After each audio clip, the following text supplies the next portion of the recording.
¿Cuánto mide el recto? Normalmente 15 centímetros. Hasta 15 se puede. 15. ¿Ya? La parte de la zona anal usualmente es entre los últimos 3 a 4 centímetros de todo el recto.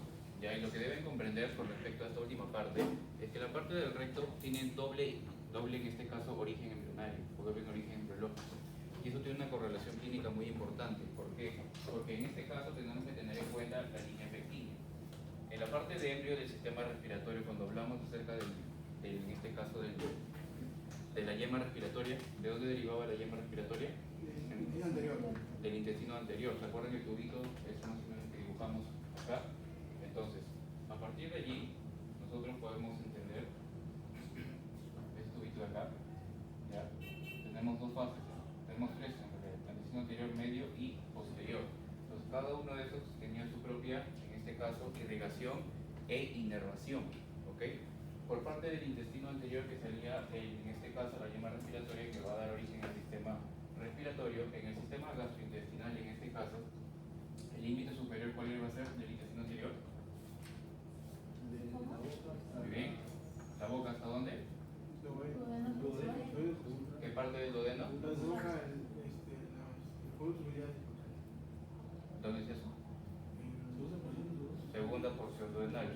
Recuerden que la parte de anato siempre la ampolla de váter era en este caso un reparo anatómico muy importante para decir duodeno proximal y duodeno distal, porque justo la ampolla de váter, que es donde confluye el conducto de Wilson y en este caso el colédoco, los dos en este caso, cubiertos por el esfínter de Oddi, músculo liso, permite justamente la salida en este caso de la secreción pancreática, que vamos a ver en un momento por qué es tan importante. Entonces, hasta la segunda porción del duodeno es la parte de todos los órganos que van a estar comprendidos, en este caso, desde la boca hasta la segunda porción. Dentro del intestino medio va a ser lo que resta del duodeno, es decir, los 2/3, en este caso es el duodeno distal, ¿no? Entre la tercera y la cuarta porción, ¿hasta por dónde? 2/3 proximales con colon transverso. ¿Ya? Porque el colon transverso lo dividimos en tres, los 2/3 proximales del colon transverso, ¿ok? O en este caso la flexura hepática, ¿no? Voy a decir esta flexura hepática porque allí arribita nomás se encuentra el hígado. Porque el otro límite superior del intestino posterior va a ser el tercio distal del colon transverso hasta el canal anal por encima de la línea pectínica. Entonces, todo ese origen en este caso embriológico es por parte del endodérmico. Y eso es muy importante, ¿ya? Porque de la línea pectínica hacia abajo es de origen ectodérmico. Entonces, aquí hay una correlación importante desde el punto de vista nervioso. Por arriba de la línea pectina, en este caso, vamos a tener que cualquier patología que vaya a afectar en esta zona, vamos a tener un dolor más o menos bajo. ¿Por qué? Porque hay una inervación de tipo, en este caso, visceral por parte del plexo hipogástrico, sobre todo el inferior. ¿Ok? En cambio, por debajo de la línea pectínea, el origen va a ser somático por, sobre todo, el nervio pudor, es decir, vamos a encontrar un dolor localizado. Ejemplo clásico, por debajo de la línea pectínea, por ejemplo, usualmente, no solamente puede suceder en los adultos mayores, sino también, por ejemplo, cuando se enseñaron en cirugía general los famosos fisuras anales. Las fisuras anales es característicamente, ¿cómo te colocan un caso clínico de fisura anal? Tiene que ver esta palabra clave, o tres palabras clave en un caso clínico. Sangrado, puede haber hemorroides también. ¿Cuál es lo característico? Dolor a la defecación. El dolor a la defecación es igual a fisura anal. ¿Ok? Entonces, hay múltiples factores de riesgo para, en este caso, la constipación que puede generar una fisura anal. Por ejemplo, solamente las mujeres. ¿Por qué las mujeres son más estreñidas que los hombres? Usualmente se suelen estreñir antes de que venga Andrés, ¿no? Cada 28 días suele molestar y a veces estreñen un poquito más. ¿Por qué pasa eso? ¿Qué pusieron fínico? ¿O están llevando fínico? ¿Por qué las mujeres se estreñen un poco más que el hombre? ¿O porque son mujeres nada más? ¿Tiene algo que ver las hormonas? La fase lútea, en este caso el ciclo menstrual, ¿cuál es la hormona que cae abruptamente y que justamente es la que produce todos los síntomas de los cólicos menstruales, el espasmo de las arterias uterinas, o espirales, mejor dicho? Estrógeno. cae? El estrógeno es el que engruesa el endometrio, ¿no? Por esa razón está asociado a cáncer ovárico, ¿no? En este caso a anticonceptivos orales, etc., porque hay más estrógeno para ingresar. Cuando cae, en este caso la progesterona, ¿ya? Es donde justamente tienen todos esos síntomas de premenstruales, como lo llamamos. Entonces, justamente, ¿qué es lo que hace la progesterona a nivel del músculo liso? Porque en este caso sabemos que las capas, ¿cuáles son las capas histológicas del sistema gastrointestinal? Mucosa, muscular y serosa. Entonces, justamente en la capa muscular tenemos el plexo mesentérico de Auerbach, que permite la motilidad, y el plexo mucoso de Meissner, que permite las secreciones. Entonces, por ese motivo, la presencia de progesterona en las mujeres hace que disminuya la motilidad y, en consecuencia, hace que disminuya el vaciamiento gástrico, y así, en este caso, tienen un ritmo evocatorio un poco menos frecuente a diferencia del hombre, lo cual es importante. Entonces, eso es muy importante, y eso también, por ejemplo, está correlacionado con la gestante. La gestante usualmente tiene más policistitis por aumento de progesterona, tiene en este caso mayor cantidad de prevalencia de enfermedad por reflujo gastroesofágico por aumento en este caso de la progesterona. ¿Okay? Todo es un cambio a nivel fisiológico. Entonces, por ese motivo, la línea pectínea es un rezago, en este caso embrionario, muy importante que permite unir dos orígenes embriológicos, endodermo por arriba de este y por debajo ectodermo, lo que en este caso se refiere o se traduce clínicamente como dolor. En cambio, por ejemplo, las hemorroides, supongamos que el plexo hemorroidal, normalmente tenemos hemorroides, ¿cierto? ¿Cierto? Sí. Sí, por si acaso, todos tenemos hemorroides. El plexo hemorroidal es normal. Otra cosa es la dilatación de este mismo, que puede generar clínica. Las hemorroides internas, en este caso, es decir, por arriba de la línea pectínea, usualmente, ¿cuál es la manifestación clínica más frecuente? Si se dilata, uno puede sangrar, y sobre todo, paciente te va a decir, tengo una sensación de bulto, que cuando hago deposiciones suelen protruirse y se regresan. Acuérdense que existen diversos tipos de hemorroides, por ejemplo, los de grado 1 que regresan solos, hasta que en este caso los de grado 4 que no permiten regresar. Eso ya depende de múltiples factores. Entonces, las hemorroides en este caso internas vas a encontrar que tienen ausencia de dolor, solamente porque tienen ese origen, en este caso endodérmico, inervación de tipo visceral. Por debajo, en cambio, cuando un hemorroide duele, significa ¿qué cosa? Que se ha trombosado. Es decir, ¿qué grado de hemorroide usualmente en cirugía general nos han dicho que tiene mayor riesgo de trombosis? La última, 4, que en este caso, cuando se trombosa, ya viene a ser una inervación de tipo, en este caso, somática, ¿ok? Porque ya estamos en territorio de origen ectodérmico, ¿ok? Porque no es la única anomalía hemorroidal, hay muchas más. Entonces, usualmente se suelen dilatar, y cuando se dilatan tanto se trombosan, y eso sí, en este caso puede doler, ¿ok? Y así podemos, en este caso, por ejemplo, encontrar diversas patologías. Por ejemplo, en la enfermedad de Crohn. ¿Qué es la enfermedad de Crohn? Una enfermedad inflamatoria crónica. Usualmente siempre suelen hacer esa diferencia entre Crohn y colitis ulcerativa. Por ejemplo, la enfermedad de Crohn nosotros sabemos que puede generar cualquier patología, o puede generar fístulas, sobre todo a nivel de la boca hasta el ano. Entonces, justamente, ¿qué parte es la que está más asociada a la presencia de fisuras anales? Por ejemplo, ¿te acuerdan cuando les enseñaron, por ejemplo, este es el ano? Tenemos la parte anterior y tenemos la parte posterior, ¿no? Esta es la línea. Nos enseñaron desde la parte de cirugía general. Usualmente, ¿dónde suelen suceder las fisuras? ¿En la zona anterior o en la zona posterior? ¿Por qué? ¿Por qué es en la zona posterior? ¿Y por qué incluso en la zona posteromedial? Aquí. Porque es la zona menos irrigada o hipoperfundida. Entonces, justamente eso predispone a que, en este caso, una pequeña herida no vaya, en este caso, a cicatrizar como debe ser, y eso a la larga puede generar una fisura y más los trastornos de la constipación, y así consecutivamente pueda, en este caso, suceder. ¿Ok? Entonces, otra diferencia, más allá del origen embriológico y de la clínica que puede generar, es sobre todo la la irrigación tanto arterial como, en este caso, la parte de la anastomosis de tipo venoso. Por arriba de la línea pectínea, ¿ya? La irrigación va a ser una rama justo de la arteria mesentérica inferior. ¿A qué nivel del vértebra torácica sale la arteria mesentérica inferior? T4. Tronco celíaco sale a nivel de cuál? T2. L1 sale a nivel de la arteria mesentérica superior y L3 sale a nivel de la arteria mesentérica inferior. ¿Ok? Entonces, una de las ramas de la arteria mesentérica inferior es en este caso la arteria rectal superior, que va a dar una irrigación de tipo arterial a esta zona por arriba de la línea pectoral. En cambio, tenemos una irrigación diferente por debajo de esta línea pectínea por parte de la arteria rectal inferior, que en este caso no es una rama de la mesentérica inferior, sino de la arteria pudenda interna. ¿Y la pudenda interna de quién sale? ¿Ah? Ilíaca interna. ¿Y ilíaca interna dónde drena? ¿Cuál es la rama de la arteria ilíaca interna? ¿De dónde sale? Ilíaca común. Ilíaca común de la aorta, en este caso abdominal. ¿Ok? Entonces, justamente, esta zona, esta diferencia de tipo arterial es muy importante también poder relacionarlo, porque en este caso te puedes colocar en un caso clínico, te dicen que la lesión, por ejemplo, se encuentra por arriba de la línea pectínea, te van a preguntar cuál es el origen, en este caso, del sangrado. En este caso, o arteria mesentérica inferior, o en este caso, la arteria pudenda interna. Ahora, la parte venosa también es importante porque podemos ver correlación, sobre todo con la diseminación de quién, de los cánceres.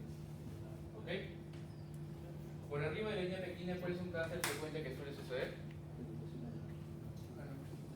¿Adeno? ¿O cuál? Epidermoide. Y por debajo de la línea pectínea, ¿estamos aquí? ¿Epidermoide no es lo mismo?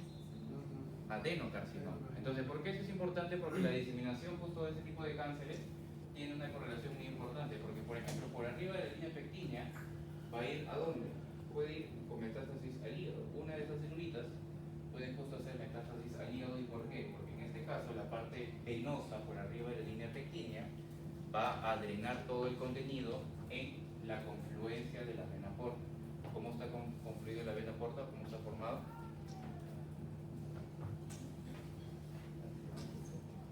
¿Cómo se forma la porta?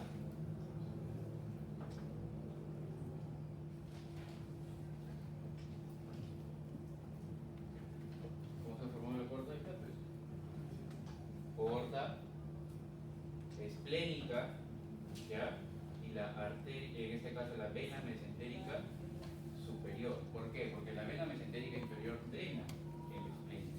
Entonces los dos van a formar la porta. Entonces, si el contenido venoso por arriba de la línea pectínea, una de estas celulitas viaja hacia el drenaje venoso, puede hacer justo metástasis a donde al hígado. Entonces, un cáncer por arriba de la línea pectínea puede hacer metástasis al hígado. En cambio, por debajo de la línea pectínea, justamente el drenaje venoso va a cambiar, no va a ir al hígado, no va a ir a dónde? Pulmón.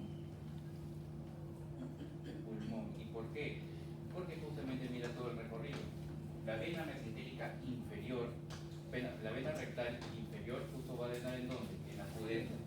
Y luego de la pudenda interna, tiene lo mismo, casi el mismo nombre que arterial, pero esta vez es venosa. Pudenda interna, ilíaca interna, luego ilíaca interna, ilíaca común, vena cava inferior. ¿Dónde drena la vena cava inferior? Aurícula derecha. El contenido sanguíneo venoso de la aurícula derecha pasa al ventrículo derecho, y del ventrículo derecho se abre la válvula pulmonar y va donde hace el pulmón. Entonces, ese sería más o menos todo el trayecto de alguna célula, en este caso neoplásica, por debajo de la línea pectínea, que vaya a hacer metástasis, en este caso. Entonces, esa diferencia en el circuito venoso es muy importante, porque permite, en este caso, discernir si el cáncer está por arriba, va al hígado, y si está por debajo, va al pulmón. Luego, también otra de las cosas que es muy importante recordar es que justamente el drenaje de la linfa. ¿Cuál es la función de la linfa? ¿Cuál es? ¿Para qué sirve la linfa?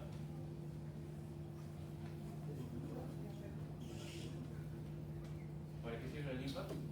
La linfa es como el río, donde en este caso va a transportar diversas moléculas, entre ellas, por ejemplo, los triglicéridos. ¿Ok? Las grasas, los triglicéridos, en este caso los kilomicrones principalmente. ¿Ok? Más allá también puede llegar incluso a algunas células sanguíneas a través de la linfa. ¿Ok? Entonces, por arriba de la línea pectínea también, justamente el drenaje linfático va a ser sobre todo a nivel del nódulo linfático que está adyacente a, en este caso, la parte ilíaca o de la arteria ilíaca interna. ¿Ok? En cambio, el drenaje linfático por debajo de la línea pectínea va justo donde drenar, a la parte de la ingle. Usualmente, cuando tienes, por ejemplo, un adulto mayor que tiene trastornos en la defecación, siempre piensa en cáncer.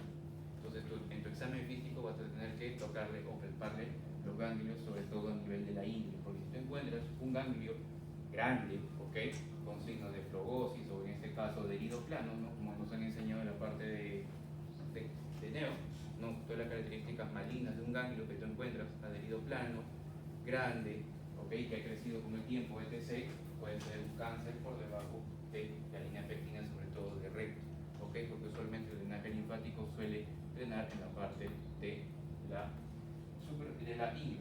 En cambio, arriba de este, en un nódulo linfático que está adyacente justo a la arteria ilíaca interna. ¿Ok? ¿Alguna pregunta con respecto a esto de la parte del canal? ¿Ok? Esa parte, si bien es cierto, es importante, ya eso es un recordar y la parte de lo que he visto el siglo pasado de cirugía general, ¿ya? Más allá de eso, lo que quería hablar es hoy día sí o sí es la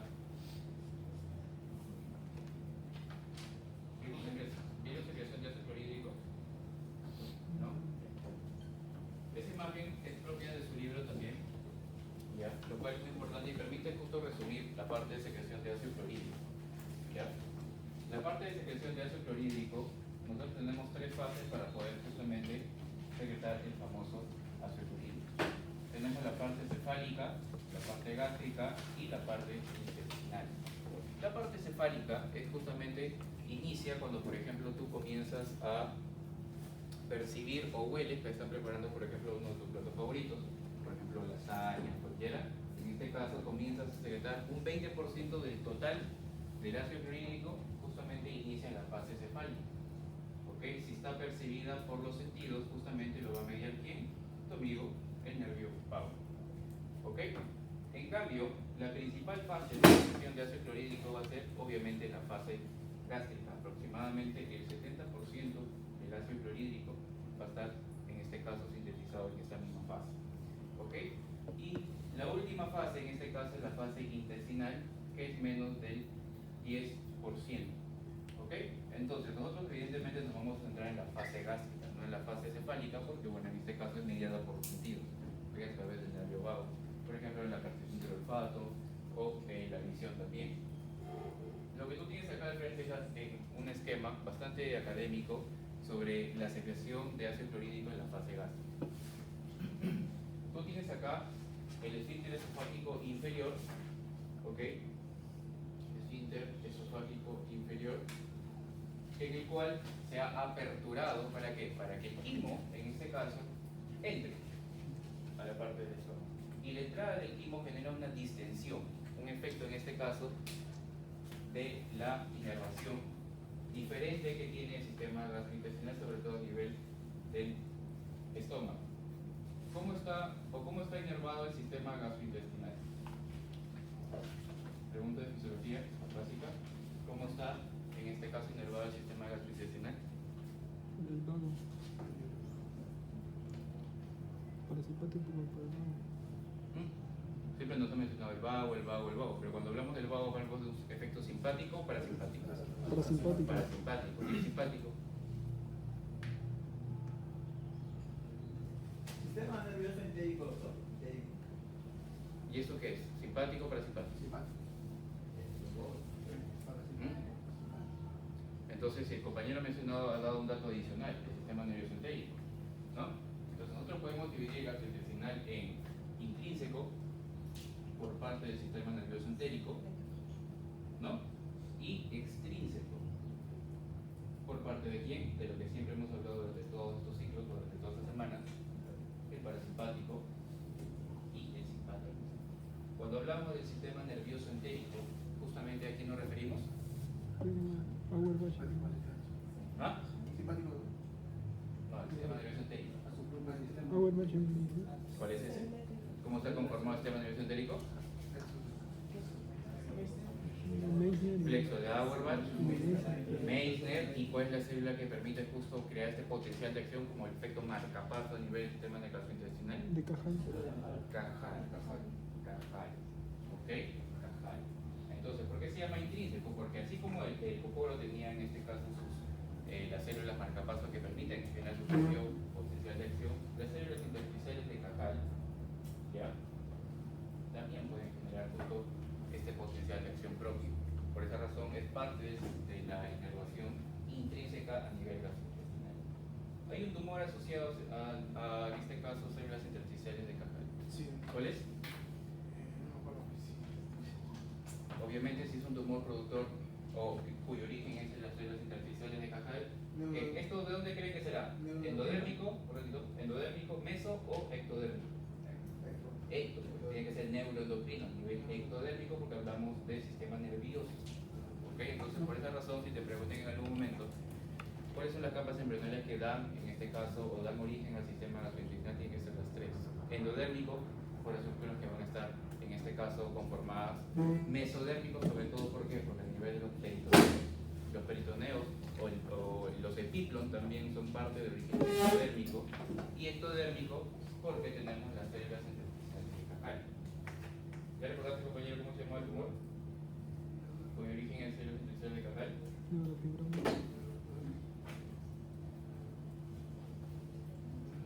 ¿Cómo se llama? Neurocirugía, te has mencionado en algún momento.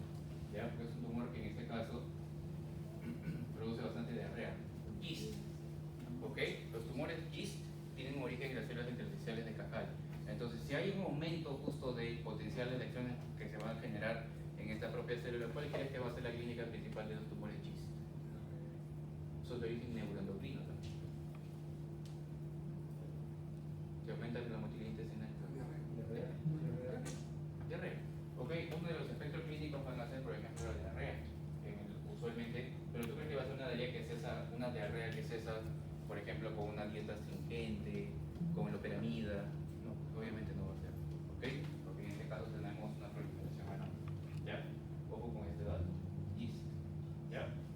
Luego, por parte del sistema nervioso simpático o parasimpático, tenemos una diferencia muy importante, sobre todo a tres niveles. ¿Ya? Estamos hablando de la inervación de tipo extrínseca, por si acaso. ¿Ok?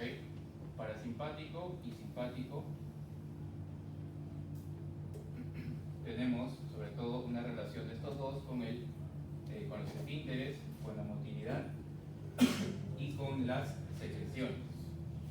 Cuando hablamos del efecto parasimpático va a aumentar, en este caso, la motilidad y va a aumentar las secreciones.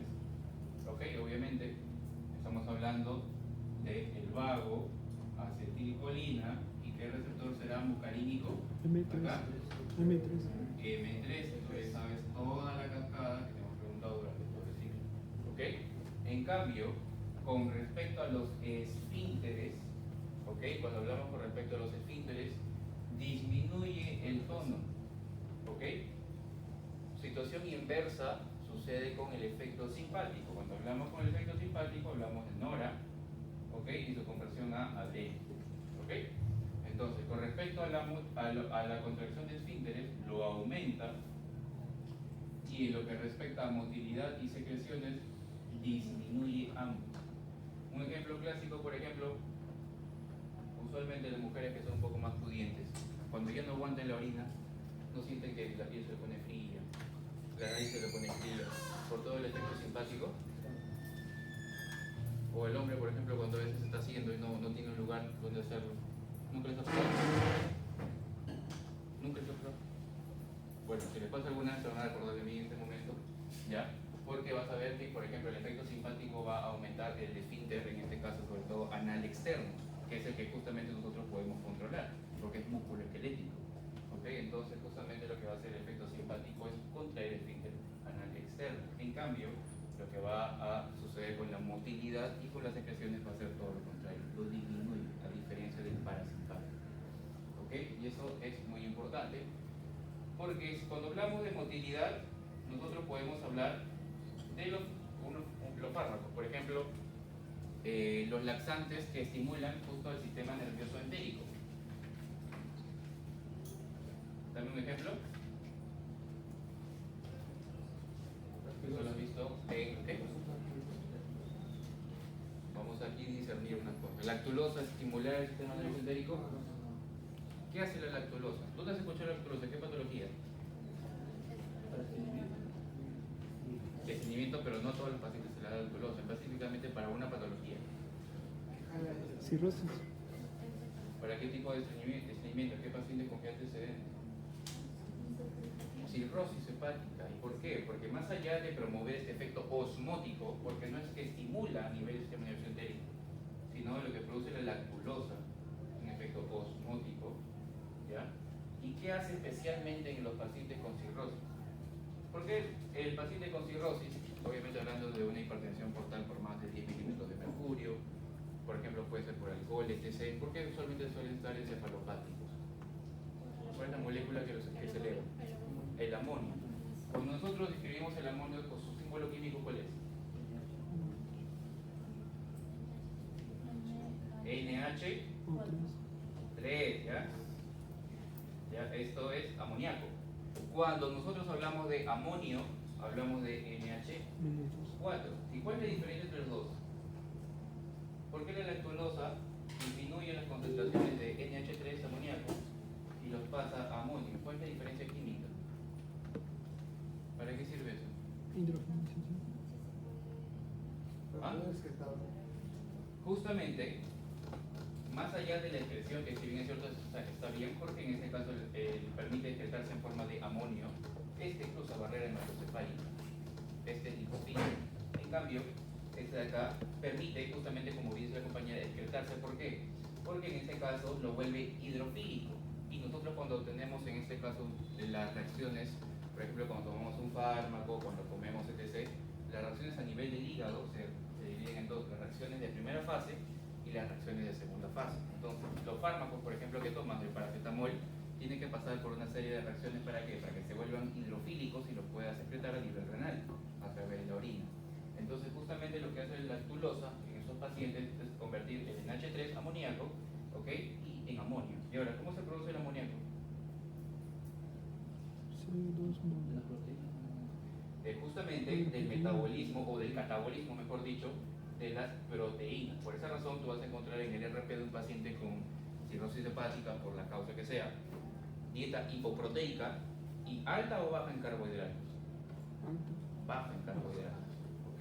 ¿Por qué? Porque los carbohidratos también, parte del proceso catabólico de estos mismos, van a ayudar a grandes cantidades de amoníaco. Y eso es lo que va a hacer que se duerman, o en este caso la complicación de encefalopatía hepática.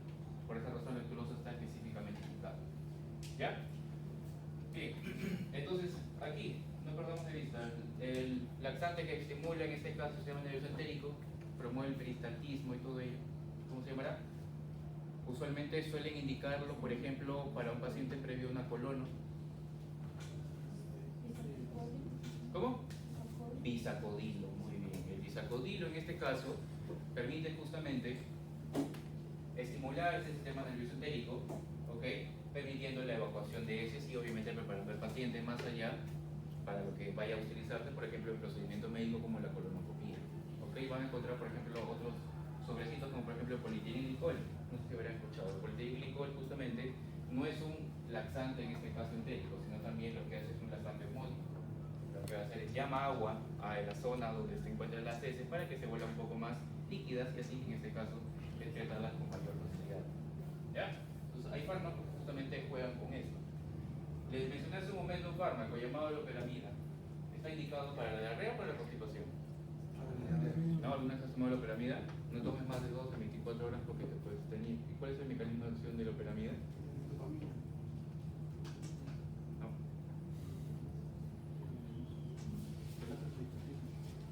¿Cómo?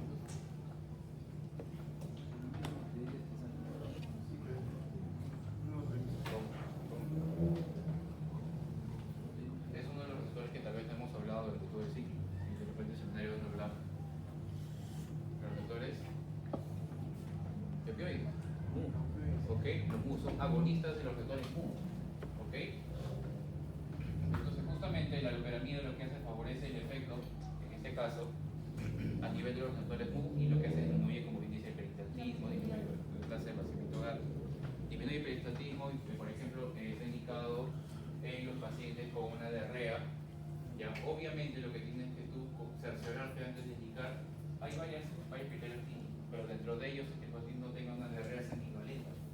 No le vas a dar una diarrea disentérica, loperamida, eso mata a tu paciente. ¿Okay? Está asociado, por ejemplo, la loperamida en un paciente con diarrea disentérica a mayor riesgo de shock, punto de partida a nivel gastrointestinal. Entonces hay que tener cuidado. ¿Ya? Muy bien. Entonces, dentro de la fase gástrica, nosotros tenemos diversos, en este caso, neurotransmisores que permiten justamente permitir, en este caso, la secreción de ácido clorhídrico. ¿Ya? En el cual nosotros tenemos también diversos targets que permiten asociarse a esto. Como tú puedes ver allí, en este caso, de acá hacia allá disminuye la secreción, ¿ya? De la línea hacia acá aumenta. ¿Quiénes aumentan? Por ejemplo, por efecto del parasimpático, como te vuelvo a decir, tu amigo, en este caso la acetilcolina, por parte de las células G de antro. Las células G de antro en este caso van a producir gastrina, pero no va a ser el único estímulo, sino que también, ¿qué ves acá? La célula, ¿qué significa GRP? Péptido liberador de gastrina. Este péptido liberador de gastrina por parte del estímulo de estimulación del nervio vago permite justamente, o sus células target son las células G del antro para liberar en este caso gastrina. La gastrina y la colecistoquinina son dos hormonas, en este caso gastrointestinales, que son muy amigas, porque la gastrina, ¿cuántos aminoácidos tiene? ¿Ah? ¿Y la colecistoquinina?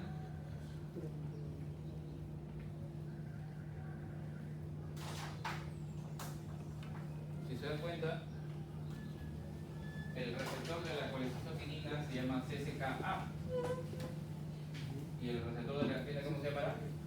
CCKB, ¿no? Entonces comparten cierta cantidad de aminoácidos que, en este caso, tienen que recordar desde el punto de vista gastrointestinal. ¿Y por qué eso es importante? Porque existen dos aminoácidos, ¿ya? Dos aminoácidos que van a liberar gran cantidad de, sobre todo, de gastrina, ¿ok? Y también de pepsina, que justamente es la primera hormona. ¿Quién produce la pepsina? O el pepsinógeno, mejor dicho. ¿Parital o principal? Principal, ¿ok? La célula principal, lo que va a secretar es pepsinógeno, que es un zimógeno, ¿ok? Es decir, es una enzima no activa, para convertirse en pepsina por acción de ¿quién? Del ácido clorhídrico. ¿Ya? Esta es la primera hormona que en este caso va a iniciar el proceso de la digestión de, en este caso, proteínas.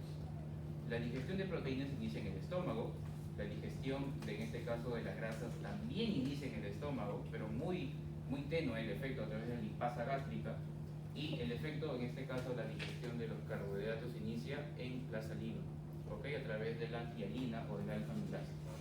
¿Ya?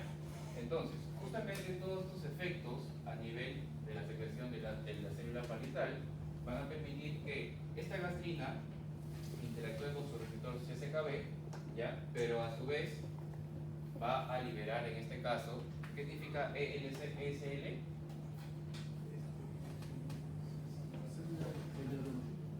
Células de tipo enterocromafin-like.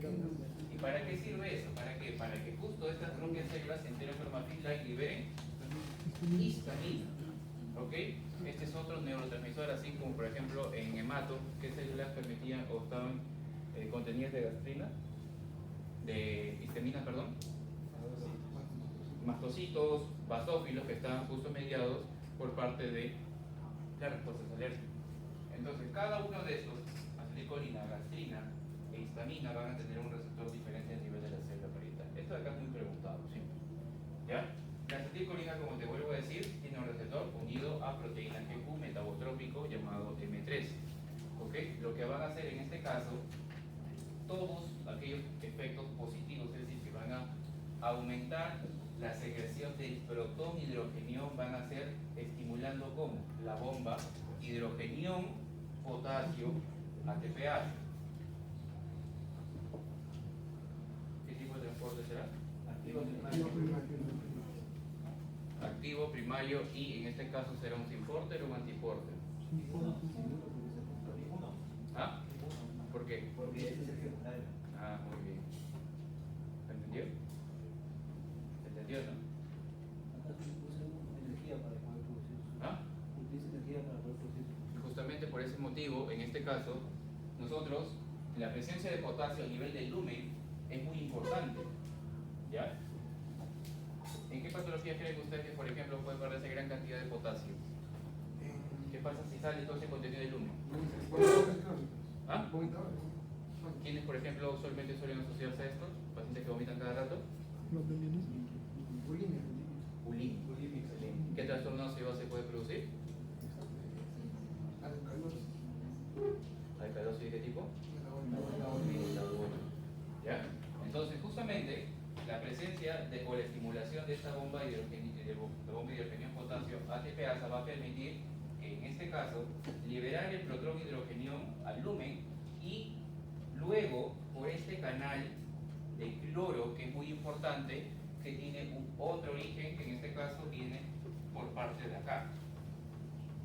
¿Ya? Este cloro que ingresa a la célula parietal, ok, luego, en este caso, por su propio canal, CFTR se llama, este canal, ¿ya? CFTR permite la salida de cloro a nivel del lumen. ¿Para qué? Para que el hidrogenión más el cloro formen recién el ácido clorhídrico. Entonces, pregunta del millón, ¿el ácido clorhídrico se forma en la célula parietal? No. Jamás. Ya lo único que hace es excretar el protón hidrogenión para que en el lumen los dos se unan. Entonces, ¿de dónde viene este cloro? Tenemos otra bomba. Así como, por ejemplo, bueno, no hablaba renal, pero por ejemplo a nivel respiratorio o a nivel del ojo, por ejemplo, en la producción de humor vitrio tenemos la anidrasa carbónica. ¿Y cuál es la función de esta anidrasa carbónica? Permitir justamente qué cosa, como es una enzima bidireccional, ¿ya? El ácido carbónico, que es el H2CO3, lo va a disociar en bicarbonato e hidrogenión. ¿Para qué sirve esto? Para que se intercambie con cloro. ¿Y cuál es la finalidad? Por ejemplo, cuando comes una gran cantidad de, por ejemplo, una parrilla o gran cantidad, por ejemplo, de carbohidratos, por ejemplo, una pachamanca, esas cosas, entonces, en este caso lo que va a hacer es aumentar la gran cantidad de sangre rica en bicarbonato, es decir, sangre alcalina. ¿Y eso que va a conllevar? A la famosa alkaline tide o marea alcalina, ¿no? Ese sueño que se produce de manera postprandial, ¿ok? A nivel cuyo origen está después de la célula parietal que sale, que es justamente una sangre rica en bicarbonato, ¿ok? Entonces, por esa razón tienes sueño, ¿no? Después de comer. ¿Alguien sabe cómo se llama esto en México? ¿Cómo le dicen? Del puerco. ¿Cómo le dicen la marea alcalina en México? Sobremesa. No. El mal del puerco. ¿Por qué no? Pero bueno, suele suceder. Ya en México le llaman el mal del puerco. Y porque justamente nosotros estamos explicando que esa sangre que sale por parte de la célula parietal tiene gran cantidad de bicarbonato. ¿Y cuál es la función de ese bicarbonato? Intercambiarse con cloro. Para que el cloro salga por su canal CFTR y pueda unirse. En esa propia célula parietal tenemos, más allá de los fármacos que puedan justamente bloquear estos efectos, como por ejemplo la atropina, que es un anticolinérgico que ya hemos hablado en este caso. Tenemos, por ejemplo, los que van a bloquear el receptor de H2 que está unido a proteína GS de KIM de la histamina. Ejemplo clásico, por ejemplo, cimetidina, ranitidina y así sucesivamente. ¿Ok? Famotidina, por ejemplo.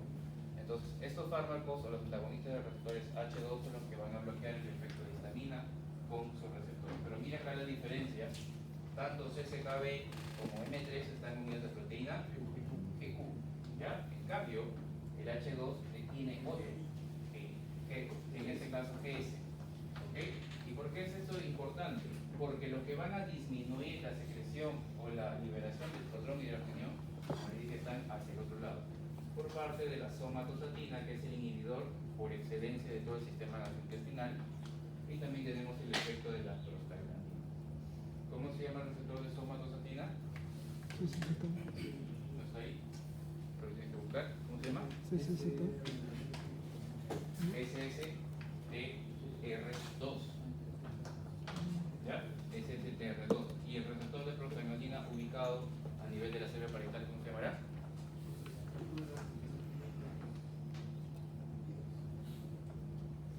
Para que puedan acordarse, hay varios receptores, ¿ya? Hay de EP1 a EP4.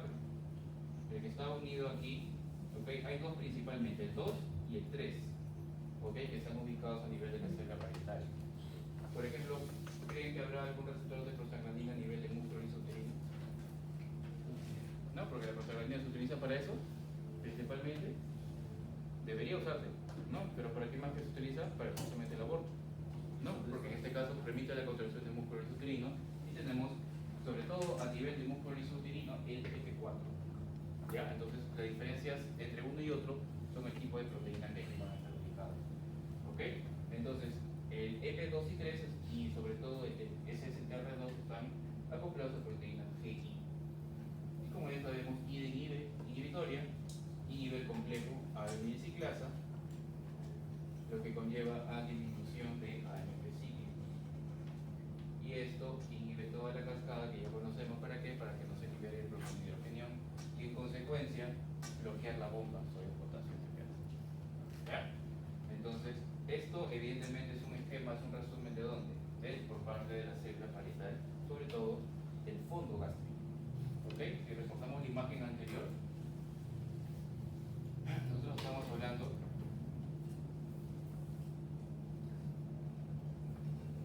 acá, fondo y sobre todo a nivel del cuerpo.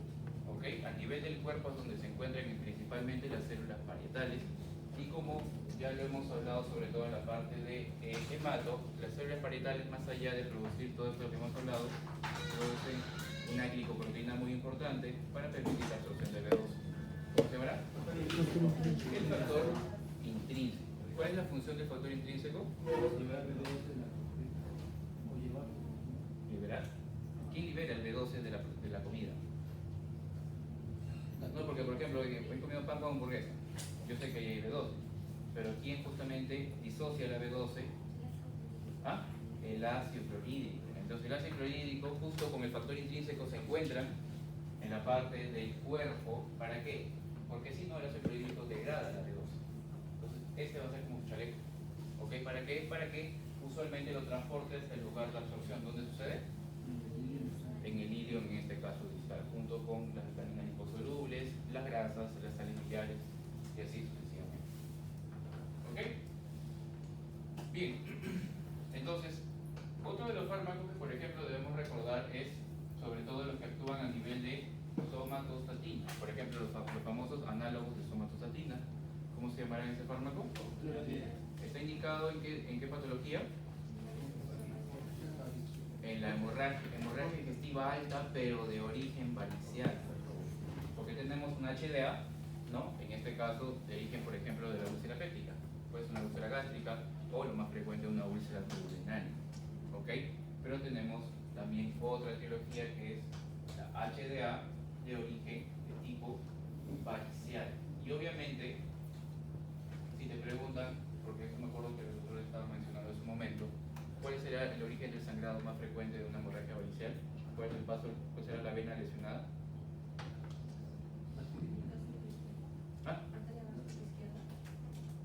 Pero estamos hablando de una hemorragia venosa, no arterial. ¿Cuál será? A nivel de unión gastroesofágica, es decir, acá. Esta imagen está en tu libro también. Tiene una parte portal, o sea, de las anastomosis portovenosas, ¿ok? Por ejemplo, a nivel de la vena gástrica izquierda, ¿ok? Esa parte portal, y la parte sistémica es por parte de las venas esofágicas. Los dos se van a conocer a nivel del cardia, ¿ok? Y por ejemplo, cuando sucede una hemorragia varicial, uno de los dos vasos va a tener principalmente mayor repercusión sobre esta hemorragia varicial. ¿Cuál de los dos será? Igual que la arteria, vena gástrica izquierda. ¿Ya? Vena gástrica izquierda. A nivel, por ejemplo, umbilical, ¿Cuál será la anastomosis? ¿Entre qué venas? Muy bien, las paraumbilicales y ¿ah? Epigástrica. ¿Cuál es portal y cuál es venosa?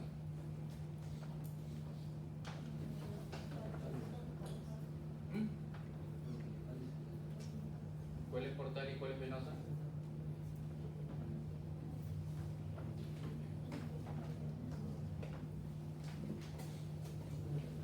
¿Ya? Ahí está. Mira el punto número 2. Tenemos una parte, en este caso, cuando la parte más azul, o la parte morada, mejor dicho, la parte portal, ¿ya? Paraumbilical, y la parte, en este caso, sistémica, que es justamente lo que resta, la parte epigástrica. ¿Ya? Y el punto número 3 también sucede a nivel del recto, ¿ok? Porque nosotros tenemos una anastomosis por parte portal y por parte venosa. Tenemos las famosas hemorroidales o las venas rectales, ¿ok? La vena rectal superior es parte de quién? Portal. Porque mira cómo confluye. La rectal superior es rama de la arteria mesentérica inferior, que drena en dónde? En la esplénica. Y la esplénica junto con la vena mesentérica superior van a formar quién? La porta. E ingresa el hígado. ¿Ok? Entonces, a nivel rectal, tanto la vena rectal superior, parte portal, y la vena rectal media e inferior van a tener el origen sistémico. A nivel sobre todo de la unión recto-sigmoidea van a comenzar a confluirse o a anastomosarse para que justamente puedan dar los plexos hemorroidales. ¿Ok? Entonces, los pacientes, por ejemplo, con cirrosis hepática e hipertensión portal, ¿a partir de cuánto hablamos de hipertensión portal? No, porque hay una presión de la porta normalmente. ¿Cuánto equivale? 12, 10. A partir de 10 en adelante hablamos de hipertensión portal. Ahora, uno de sus compañeros me preguntó, cuando hablamos de hipertensión portal, nosotros hablamos sobre todo de la clínica de hipertensión portal, que podemos encontrar como por ejemplo varices, como por ejemplo signos de cabeza medusa, hemorroides. ¿Ok? Pero en este caso, a medida que progresa la hipertensión portal, porque eso se tiene que medir para poder determinar cuánto de presión portal tiene en este caso la vena porta, van a comenzar a aparecer, por ejemplo, mayor cantidad de clínicas. Por ejemplo, si a partir de 10 nosotros hablamos de hipertensión portal y puede encontrar varices esofágicas, solamente por la parte anatómica. Si tiene que ir más abajo, se supone que tengo que encontrar más presión, ¿sí o no? Tiene que tener mayor presión para que se dilaten las venas de la unión portosistémica. Tengo un paciente, por ejemplo, con hipertensión portal, con hemorroides internas, se supone que la presión ya tuvo que exceder a lo que normalmente yo debería encontrar a nivel umbilical, ¿cierto? Es decir, pues solamente por la parte anatómica. ¿Ya? Entonces, esto para que quiera leer un poco más, hay clasificaciones clínicas desde el punto de vista de las mediciones de las presiones de la porta. A partir de 10, 15, incluso hasta 20, 25. ¿Ya? Bien.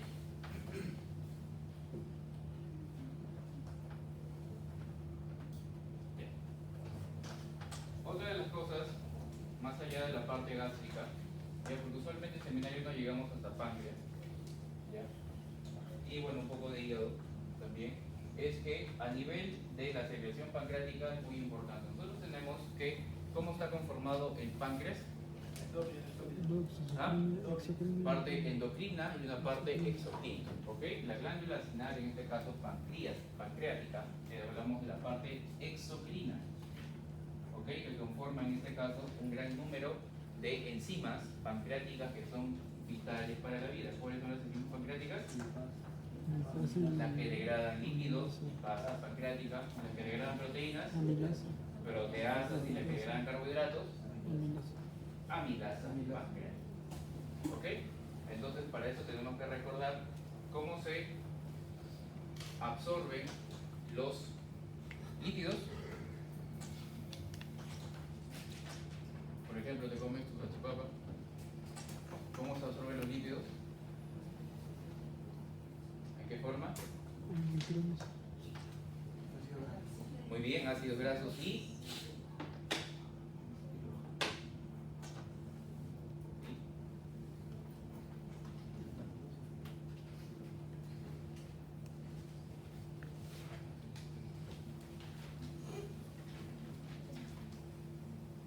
glicerol.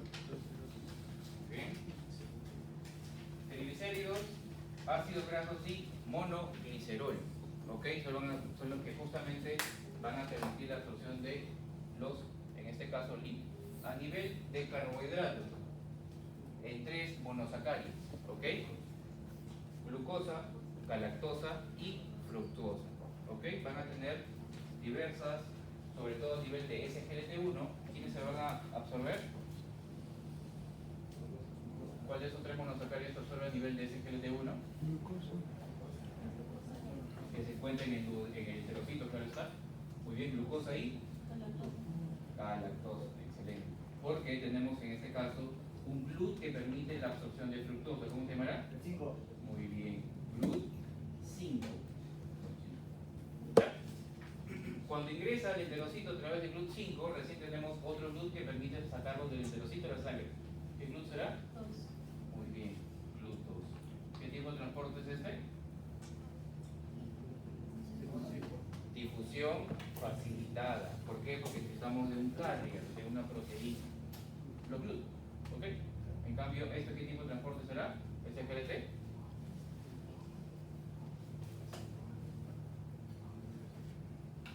El que depende de un gradiente, ¿cómo se llamará? Carril. Ese GLT no trabaja solo, está en su gráfico, trabaja junto con el gradiente del sodio. ¿Ok? Porque cuando el sodio está dentro del enterocito, recién va a permitir el intercambio de estos dos, glucosa y galactosa, para que puedan recién ingresar a la sangre y ir a sus demandas metabólicas. ¿Ya? Carbohidratos, lípidos y sobre todo a nivel proteico. Las proteínas son un poco más difíciles de digerir, por esa razón, por ejemplo, los pacientes que quieren bajar de peso usualmente se les recomiendan una dieta alta rica en proteínas porque son las que más demoran en digerir. ¿Y por qué? Porque nosotros en este caso es muy esencial tener las peptidasas o las proteasas pancreáticas. ¿Por qué? Porque evidentemente las proteínas se van a absorber principalmente a través de dipéptidos y sobre todo tripéptidos. ¿Qué es un péptido? ¿Qué significa que es un péptido? Guillermo, Unión de aminoácidos. ¿a través de? ¿Puente de hidrógeno? No. Sí, bueno, llamamos puente de hidrógeno en este caso los enlaces peptídicos. ¿Ok? Entonces, ¿qué es un péptido? Unión de aminoácidos a través de un enlace peptídico. ¿Ya? Entonces, justamente, principal fuente de absorción de las proteínas, dipéptidos y tripéptidos. En segundo lugar, en aminoácidos. ¿Ya? Entonces, por esa razón, a nivel del páncreas, o la activación de las enzimas pancreáticas, es de vital importancia. Nosotros sin páncreas no podemos vivir. ¿Ya? Y podemos, en este caso, sintetizar nuevas células pancreáticas. ¿Se puede? ¿Ah? ¿Podemos regenerar el páncreas? Pues no se puede. Es otro ejemplo de las células tipo G0, así como el cardiomiocito. Una vez el daño ya no se puede regenerar el páncreas. Por esa razón también es investigación por parte, por ejemplo, de las células madre a nivel pancreático. ¿Ok? Bueno, entonces, para poder justamente digerir estas macromoléculas, que justo faltan los ácidos nucleicos, pero no juegan un papel acá, nosotros primero necesitamos entender la activación de las enzimas pancreáticas. ¿Y por qué? Porque las enzimas pancreáticas, cuando están dentro del páncreas, son en forma de zimógenas. ¿Ya?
enteroquinasa, en presencia de esta enzima que está en el cepillo intestinal duodenal, nosotros en este caso a nivel de la secreción pancreática tenemos el tripsinógeno, que es un simógeno.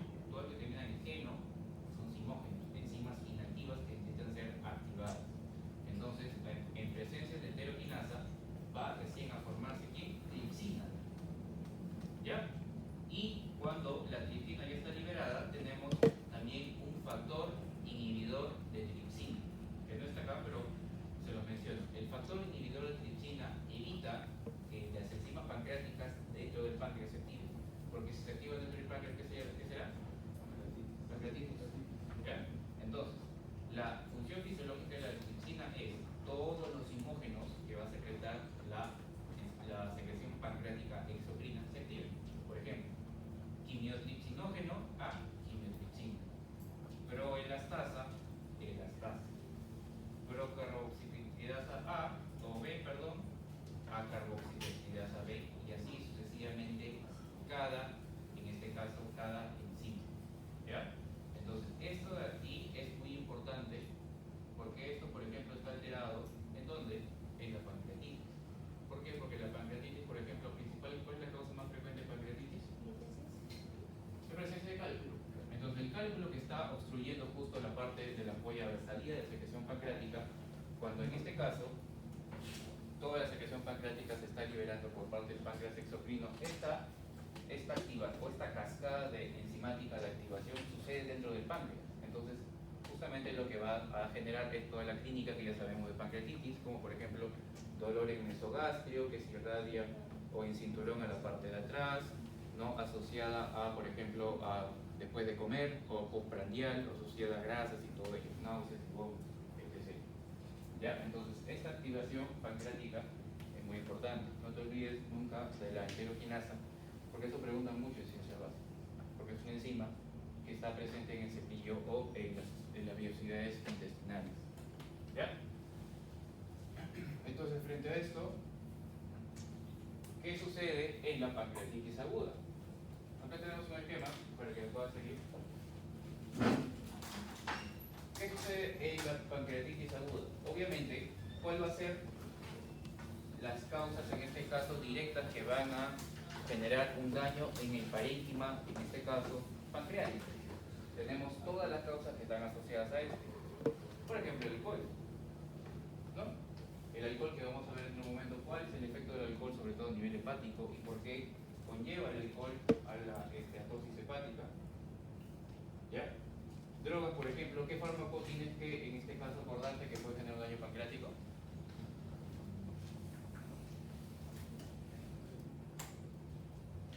¿Drogas?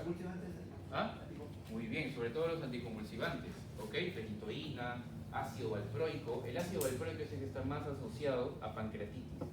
¿Ya? No te olvides eso. También la presencia de triglicéridos. Usualmente tiene que haber un valor de cohorte muy importante que ya se ha establecido a nivel internacional para que sea un factor de riesgo para pancreatitis. ¿Cuánto es? ¿Ah? 500. ¿Ya? A partir de 500 en adelante de triglicéridos, el paciente ya está con riesgo de desarrollar pancreatitis post-hipertrigliceridemia. ¿Ya? Así como tenemos un daño en el propio parénquima pancreático, también tenemos en este caso, como les vuelvo a mencionar, una obstrucción a nivel ductal. Como por ejemplo, pueden ser cálculos, como lo hemos mencionado. ¿Cuál es la fisiopatología por la cual se puede generar un cálculo? ¿Qué sucede para que se genere un cálculo?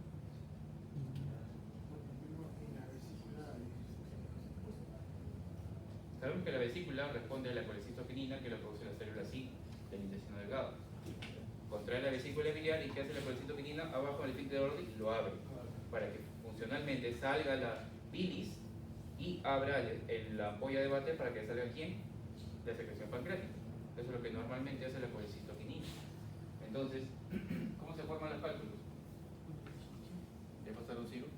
Pues hay una alteración de la vesícula no se contrae y se precipita. No se contrae la vesícula.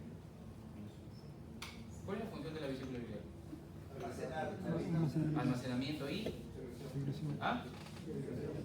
Secreción y bilis. ¿La vesícula secreta bilis? Tira los dólares. Agarra su carpeta y produce la bilis? El hígado. El hígado. Entonces, ¿cuál es en este caso la otra función de la vesícula? Relacionamiento. Concentrar la bilis, porque la bilis necesita todo un proceso de conjugación, ¿ok? Las sales biliares las produce el hígado, pero justo cuando se mezcla con glicina y taurina, que son dos aminoácidos, permiten que se formen las sales, en este caso biliares secundarias, son las que justamente van a hacer ese efecto fisiológico, que es la emulsificación de los líquidos. Entonces, ¿dónde sucede todo eso? En la bilis, perdón, en la vesícula biliar. Entonces, ¿qué es lo que sucede para que la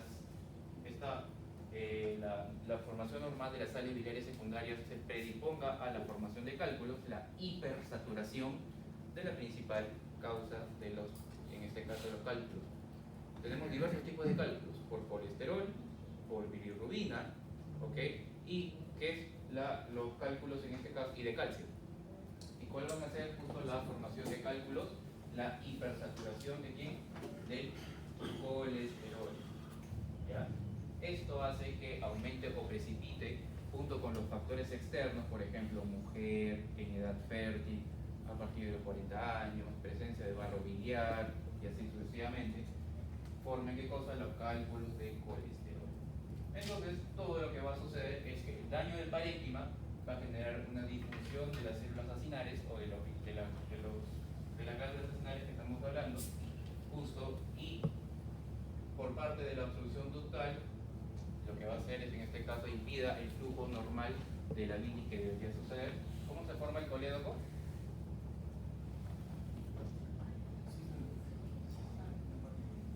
Hepático común y cístico, forma recién colédoco. Entonces, justamente la bilis no va a ir por esa zona por donde debería ir, motivo por el cual, ¿qué sucede aquí? Activación del trichinógeno, pero dentro del páncreas.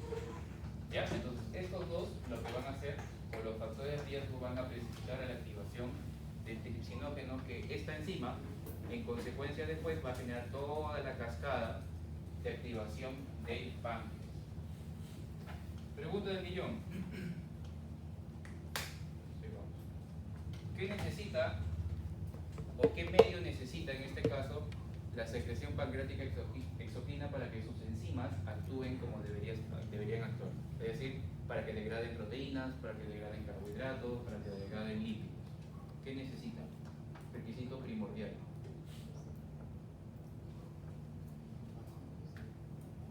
¿Ah? ¿Qué requisito es esencial para que las enzimas pancreáticas puedan hacer su efecto como tal, es decir, degradar carbohidratos, lípidos y proteínas?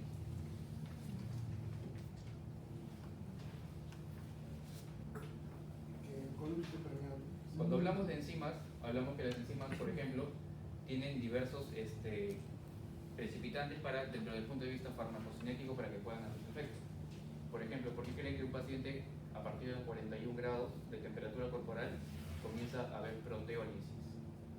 Porque sabemos que las enzimas, por bioquímica, son susceptibles a cambios en temperatura, cambios en el pH, y así como otros cambios, para que puedan tener un óptimo funcionamiento una enzima.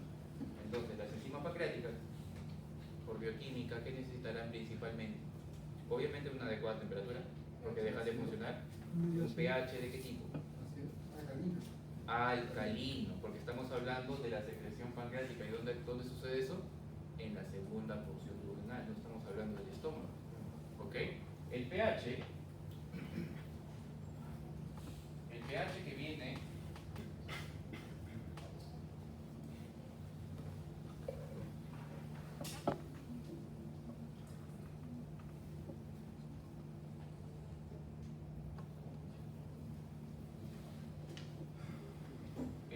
que viene aquí, de acá, cuando comemos, sucede todo el proceso de liberación de protón hidrogenión. En este caso, aquí tiene que volverse alcalino.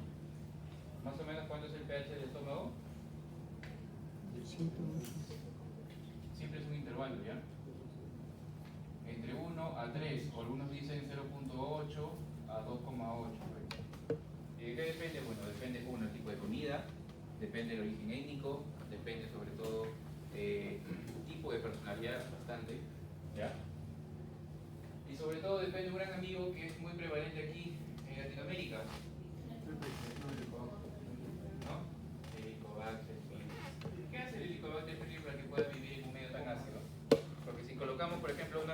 de pH en 1 o en 2, se va hasta tal vez al salón G, al 101 se puede ir, al G101. ¿Por qué? ¿Qué hace el pH? ¿Qué hace el glicol del PI para que pueda? Tiene una enzima ureasa. ¿Por qué hace la ureasa? ¿Puedo poner? Yo no lo he aprendido, no lo he aprendido. Pero sabes. O bájale un poco. ¿Qué hace la enzima ureasa?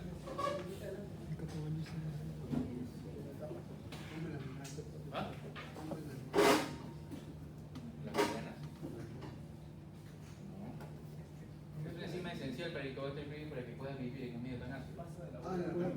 Muy bien, justamente lo que va a hacer es la urea, como su compañero dice, la urea en este caso, como parte del catabolismo, parte de las proteínas, convierte la urea en amonio. ¿Y qué es lo que hace el amonio? Alcaliniza todo el medio, en este caso a nivel gástrico, para que el Helicobacter pylori pueda justamente vivir como en su casa. ¿Ok? Cuando hablamos sobre los tampones, los buffers, tenemos el grupo amonio con el grupo fosfato, ¿no? Sobre todo el grupo fosfato, no tanto el grupo amonio, ya, pero también juega un papel importante, pero sobre todo el grupo fosfato, que son buffers en este caso. ¿Ya? Entonces, el amonio en este caso es aquel que va a alcalinizar el medio que normalmente es ácido en el estómago para que el Helicobacter pylori pueda vivir. Entonces, por ese motivo, el Helicobacter pylori nosotros tenemos un test llamado de ureasa, pues, para justamente detectar la presencia de esa enzima por parte del Helicobacter pylori. Entonces, usualmente se suele dar ese test de ureasa post tratamiento. ¿Cuál es el tratamiento convencional de Helicobacter pylori? Amoxicilina, claritro y inhibidores de bomba de protones. Este es el tratamiento clásico sin ninguna alergia en un paciente. ¿Y cuánto tiempo tiene que durar como mínimo? 15 días. Mínimo tiene que durar, por favor, 2 semanas. Siempre son 2 semanas, ¿ya? Porque antes de eso, el Helicobacter pylori va a seguir viviendo tranquilamente. ¿Ok? Mínimo tiene que durar 2 semanas. ¿Ok? Perdón, máximo tiene que durar 2 semanas y como mínimo 10 días. Tú tienes que evaluar ahí la adherencia del paciente, ¿no? Bueno, si trabajas en centro de salud, pues el costo, porque eso cuesta, las pastillas y todo ello, ¿ok? La comorbilidad y así sucesivamente. Siempre son 10, máximo son 14 días, ¿ya? En un tratamiento clásico, con amoxi, claritro e IBP, ¿ya? Bien. El Helicobacter pylori está asociado sobre todo a úlcera de tipo duodenal, ¿ya? También úlcera gástrica por si acaso, pero sobre todo a úlcera duodenal, ¿ok? Casi en un 95%, en cambio, a diferencia del úlcera gástrica, que es otra de las causas de úlcera péptica, también está asociado, pero en menor porcentaje. Cuando hablamos de úlcera gástrica, tenemos que asociar siempre un fármaco, bueno, un grupo farmacológico en realidad. Hay famosos AINES. ¿Ya? Los AINES sabemos que en este caso no selectivos, como por ejemplo ibuprofeno, naproxeno, bloquean COX-1 y COX-2. Sabemos que por parte de COX-1 en este caso se liberan grandes cantidades de prostaglandina de tipo E2. ¿Cuál es la función de la prostaglandina E2 a nivel del estómago?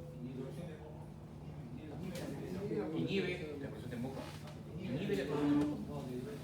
De hidrogeniones y a su vez aumenta justamente el moco gástrico. Tenemos el epitelio, el moco está en el medio y aquí está el pH o el contenido gástrico. Entonces, a medida que el moco se comience a engrosar, va a disminuir justamente la erosión o las lesiones a nivel gástrico. ¿Ya? Entonces, justamente el dar AINES en un paciente bloqueas COX-1, disminuyes prostaglandina de 2 y va a haber por lo tanto un moco gástrico más delgado y así más susceptible en este caso a lesión de tipo gástrica. ¿Ya? Bien, entonces como te vuelvo a decir, este contenido gástrico es totalmente ácido y pasa a un medio alcalino gracias a una hormona gastrointestinal muy importante. ¿Cuál es? ¿Qué hormona gastrointestinal permite que ese medio ácido se convierta en alcalino para que las enzimas pancreáticas puedan hacer su efecto como tal? ¿Tripsina? Cuando hablamos de tripsina es una secreción pancreática. ¿Qué hormona gastrointestinal permite permite la liberación o la cantidad masiva de liberación de bicarbonato.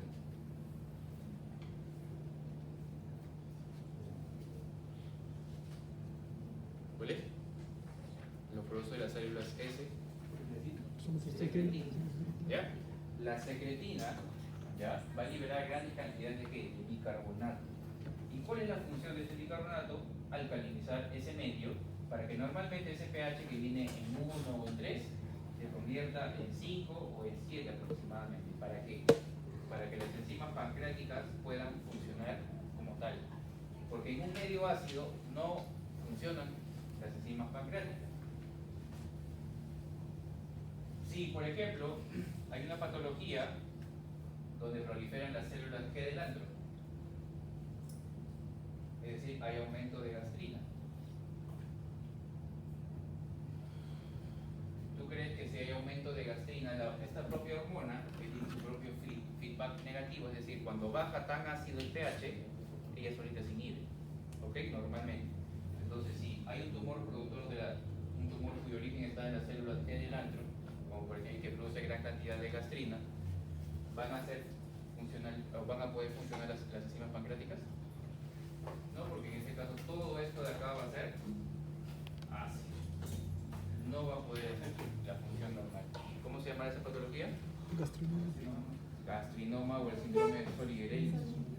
Ok, el síndrome de Sorig-Elison, que justamente tiene origen en las células G del antro.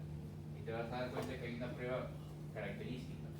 Cuando al paciente se le inyecta, en este caso secretina, normalmente se tiene que inhibir las concentraciones de gastrina. Pero en estos pacientes aumenta sobre todo. ¿Ok? Eso es algo muy importante para poder discernir entre uno y otro. ¿Ya? Bien, entonces, entendido la parte de activación pancreática, vamos a pasar al hígado. ¿Alguna duda con respecto a activación pancreática, pancreatitis, las causas? Doctor, sobre la diferencia entre un laxante y un edema, ¿cuál sería? Los laxantes estimulan el peristaltismo y el edema convertido fosfato de sodio de Evapol. Lo que pasa es que en este caso, en el enema tú tienes que ver qué producto están usando. Eso. Y en este caso, el efecto lo que va a hacer es un laxante de tipo osmótico. En cambio, cuando tú quieres hablar de un laxante tipo entérico, como por ejemplo mencionamos el bisacodilo, ahí tú estás jugando más a nivel nervioso. En cambio, el laxante osmótico lo que va a hacer es, normalmente el colon es la principal fuente de absorción de agua. El colon principalmente se encarga. Entonces, cuando colocas un enema y todo ello, lo que vas a hacer es inhibir esa absorción de agua para que justamente se mezcle con las heces y salga pues como diarrea, o en este caso deposición líquida.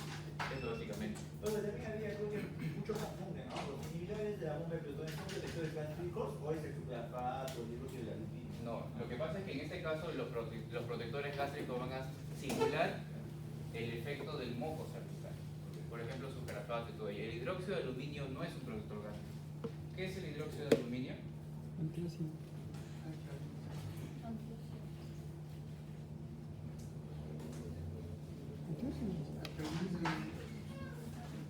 ¿Qué es el hidróxido de aluminio? Porque usualmente se asocia hidróxido de aluminio con hidróxido de magnesio. ¿Para qué sirve eso? En su libro, en la parte de fármacos.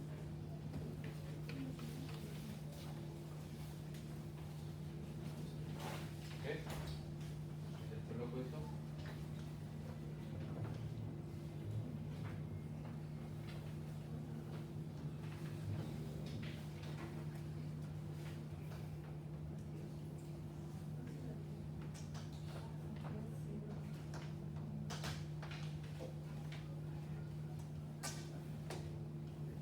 ¿Lo buscaron?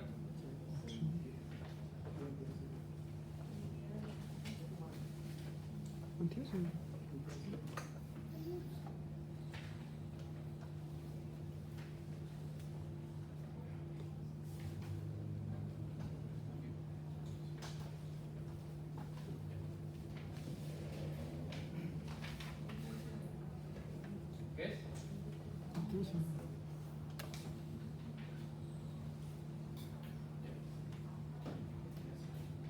Ahí reviso, ya tenemos que avanzar. Con respecto al hígado, a ver, primero tenemos que hablar con respecto al metabolismo de la bilirrubina porque sabemos que el hígado tiene un número de funciones. Cuando nosotros aproximadamente se acerca el día 120 del principales órganos hemocateréticos van a ser el vaso y también el hígado. ¿Ya? Entonces tenemos que en este caso en el sinusoide hepático, por parte de una enzima llamada hemoxigenasa, el grupo hemo, porque sabemos que viene por parte de la hemoglobina, va a convertirse en biliverdina. Como su propio nombre lo dice, biliverdina de color verde. ¿Ya? Luego, por acción de una enzima biliverdina reductasa, va a convertir la biliverdina en bilirrubina de tipo indirecta. Hay una característica química importante de la bilirrubina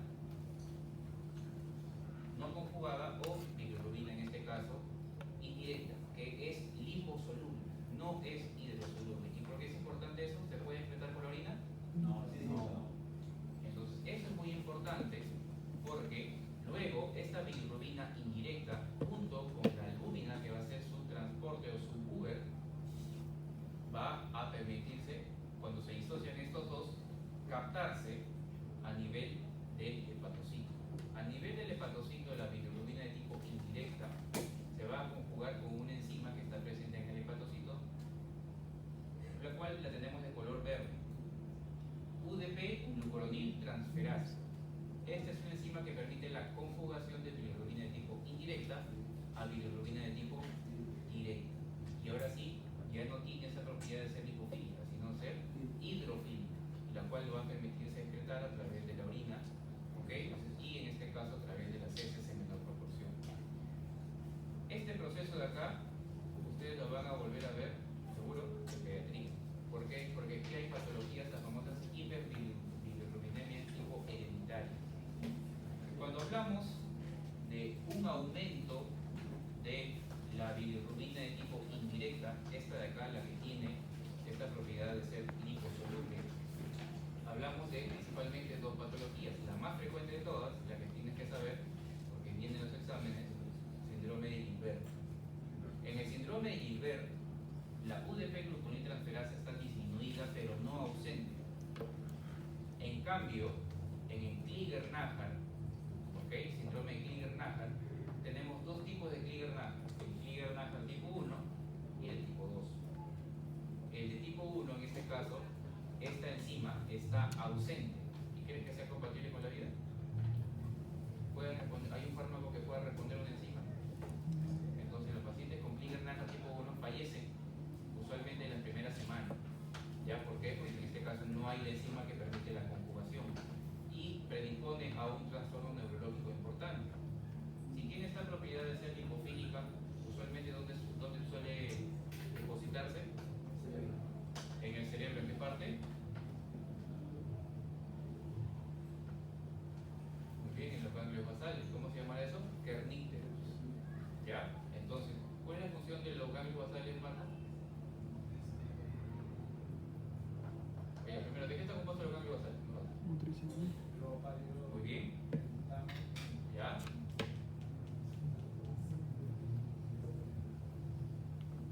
Muy bien, núcleo subtalámico y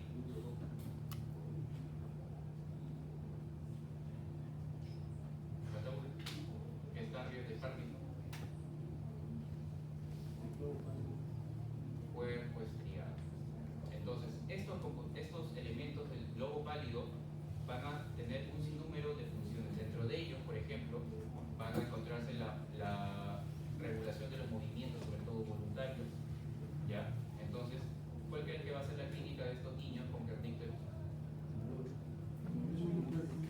Movimientos involuntarios, ¿cómo se llama eso? Corea, muy bien, coreoanetosis. ¿Ok?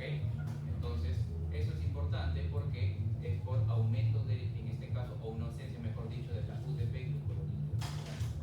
En cambio, el Klinger-Najar de tipo 2, hay esta enzima, sí, pero poquito. Entonces, usualmente estos pacientes tienen mayor probabilidad de sobrevivir porque nosotros les damos un fármaco que permita justamente aumentar las concentraciones de esa enzima. ¿Qué fármaco será? Muy bien, fenobarbital. ¿Ok? Fenobarbital ya se van a dar cuenta o les van a enseñar en la parte de neo que se utiliza para las convulsiones neonatales. No se utiliza diazepam. ¿Ok? Por una cuestión de inmadurez del sistema nervioso. ¿Ya? Entonces, esas dos diferencias son a nivel de la bilirrubina no conjugada. Es decir, todavía no hizo efecto la UDP glucuronil transferasa.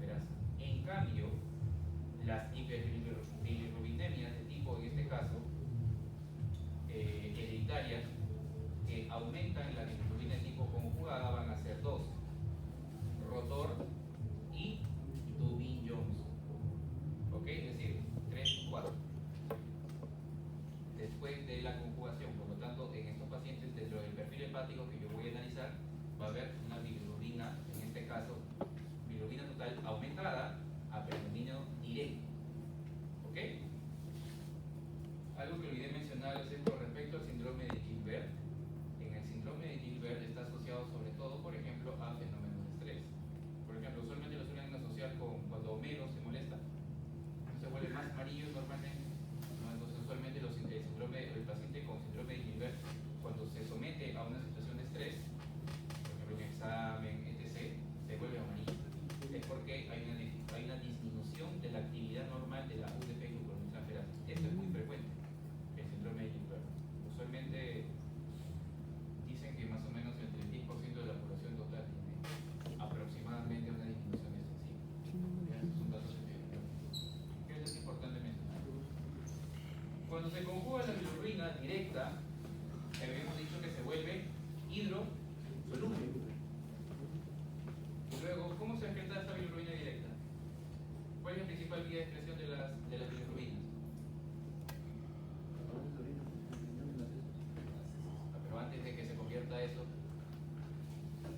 ¿cómo se excreta principalmente las sales biliares? La bilirrubina, perdón. Ya te dije, a través de las sales biliares.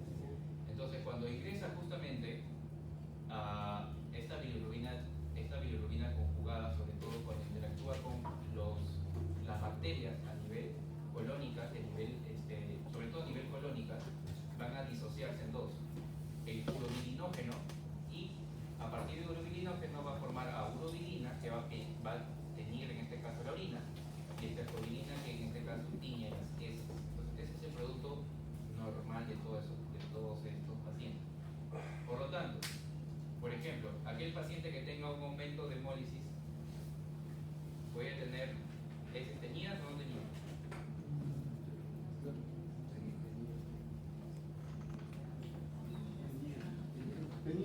Teñidas. ¿Porque hay un problema en la conjugación? No, simplemente hay un aumento en mayor cantidad de índices de linfocitos. En cambio, si tengo un cálculo, Ahí sí apoyo. ¿te das cuenta de la diferencia? Ahí sí apoya. ¿Está bien? Bien.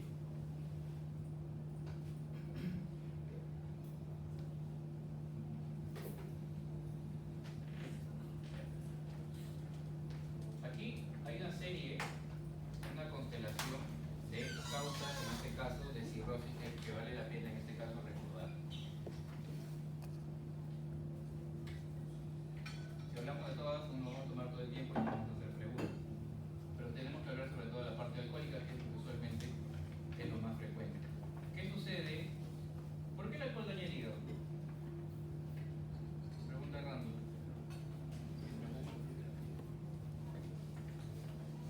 Bueno, acetal. ¿Ah? ¿Por qué el alcohol daña el hígado? Bueno, acetaldehído. Ya, el acetaldehído justamente es la molécula, ahorita vamos a ver, que produce los efectos de la resaca. Son los efectos que están asociados a los cánceres asociados al alcohol.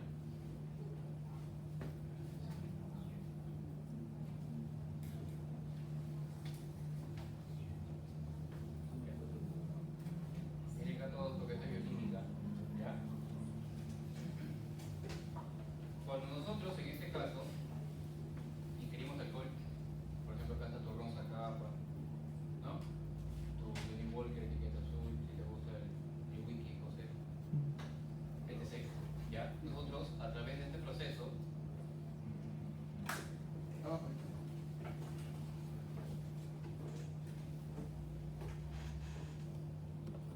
por la alcohol deshidrogenasa, como ves acá, vamos a formar acetaldehído. El acetaldehído es el que está asociado al efecto daño celular, ¿ok? Y se genera cáncer. Pero el cuerpo evidentemente tiene sus mecanismos para poder justamente disminuir esas concentraciones de acetaldehído que produce la resaca.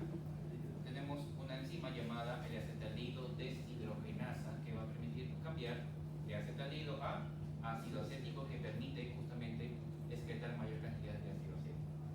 Entonces, ¿de qué forma justo está asociado el consumo de alcohol con la famosa esteatosis hepática? Tenemos dos tipos de esteatosis hepática: asociada al alcohol y la no asociada al alcohol. La que está no asociada al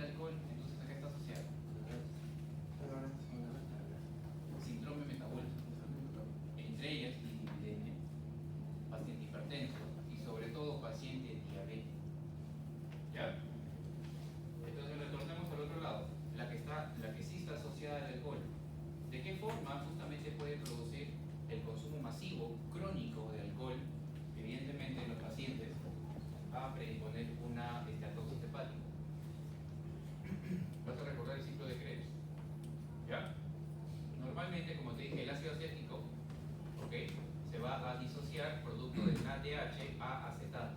Y el acetato se convierte en acetil-CoA. Sabemos que el acetil-CoA nos han roto la cabeza en bioquímica porque es el precursor intermediario de una cantidad diversa de rutas bioquímicas. Entre ellas, por ejemplo, la síntesis de ácidos grasos. Entonces, ¿qué es lo que pasa cuando consumes gran cantidad de alcohol? Aumenta este ratio NADH-NAD.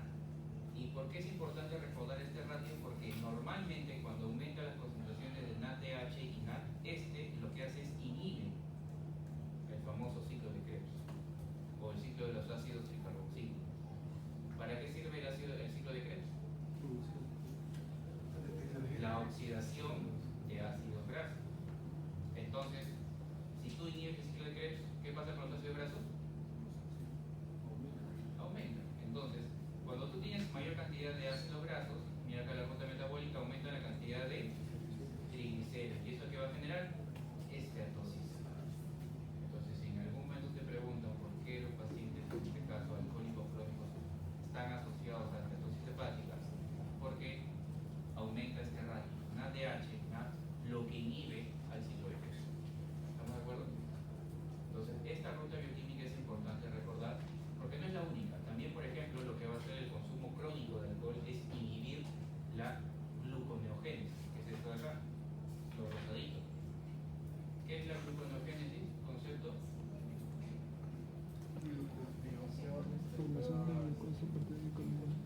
A partir de glucosa, ¿no? Formación de glucosa a partir de compuestos que no son carbohidratos. Es decir, pueden ser ácidos grasos o pueden ser proteínas. ¿Qué órganos son los principales órganos gluconeogénicos? Pregunta seminario 2 dólares. Hígado y cerebro. no. ¿Cuál otro? Gluconeogénico. En el cerebro se necesita insulina para que la glucosa entre. Ah, no, Porque imagínate, entonces estaríamos como a los 130 que nos movieron. ¿Sí? ¿Cuál es el otro órgano que produce gluconeogénico, Marco? No. ¿Por qué el músculo no hace gluconeogénesis, Marco? ¿Qué le falta al músculo? Que sí tiene el hígado y el otro órgano que también.